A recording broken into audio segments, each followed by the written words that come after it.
Jean-Michel Juchet, directeur de la communication et des affaires publiques de BMW Group France. Bon alors, aujourd'hui, mondial de l'automobile, avec derrière nous la BMW Série 3 Berline, un vrai best-seller. On peut dire, en effet, il n'y a pas de voiture dans les segments premium qui se soit vendue autant que la série 3, puisqu'on a déjà dépassé 15,5 millions d'exemplaires. On en est à la 7e génération et ça fait partie maintenant des authentiques voitures cultes du marché automobile, avec un modèle qui se raffine de génération en génération et qui incarne vraiment ce qu'on dit en anglais, c'est le sport sedan. En français, on pourrait dire la berline sportive, la berline dynamique. Et en fait, elle porte toutes les gènes de BMW, tout l'ADN de BMW. Alors justement, le design un peu de cette voiture, vous pouvez nous le présenter un petit peu? Oui, bien sûr, elle reprend tous les éléments caractéristiques d'une BMW avec les doubles phares dans une interprétation plus moderne ici. Bien sûr, les naseaux avec là encore une forme plus aérodynamique, une forme très présente. Dans les éléments incontournables de la BMW, on va retrouver les air scarf. C'est cette espèce de prise d'air devant la roue et qui ressort derrière la roue avant pour former un élément de style sur les flancs de la voiture.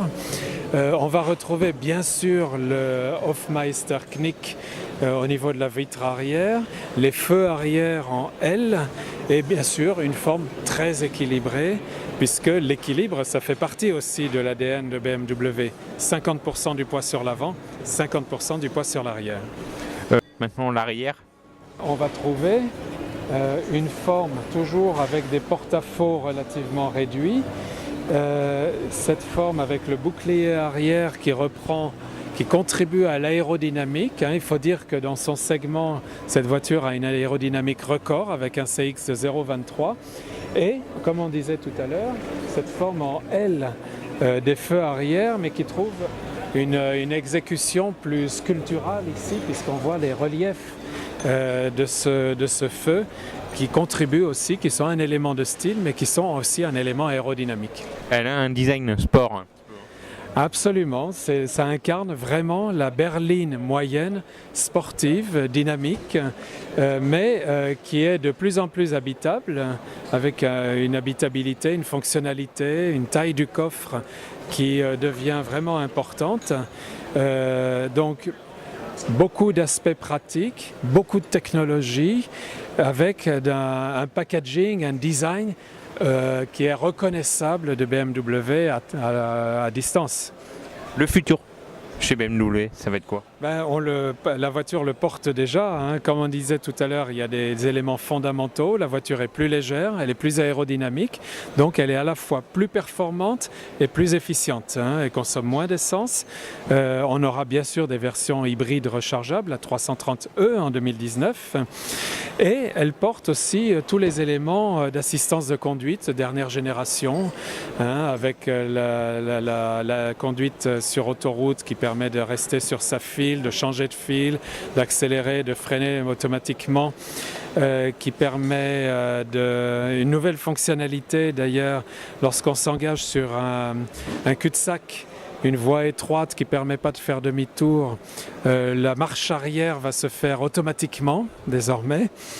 Elle a l'assistant personnel intelligent en fait qui sur contrôle de la voie va permettre d'activer la plupart des fonctions de la voiture. Elle a le compteur intégré de fonctions, c'est la génération 7.0 du système d'information pour le conducteur, totalement digitalisé, mais en respectant des effets ergonomiques chers à BMW, avec l'affichage tête haute et avec le positionnement l'affichage des informations à des niveaux qui font qu'on reste concentré sur la conduite. Ces éléments ne dévient pas l'attention du conducteur de la route.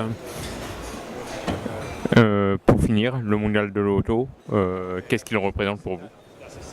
C'est le grand rendez-vous français en alternance avec Francfort, une année à Paris et une année à Francfort, et quand même le plus grand du monde en termes de fréquentation. Il y a toujours plus d'1 million de visiteurs sur le mondial de l'automobile, il y a plus de 10 000 journalistes aujourd'hui et demain sur les journées presse. Pour nous, c'est un événement incontournable.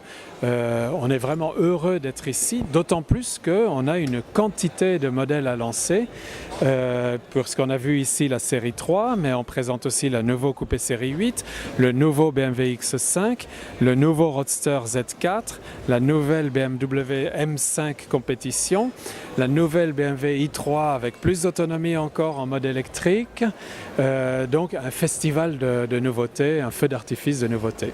Merci beaucoup. C'est un plaisir, merci.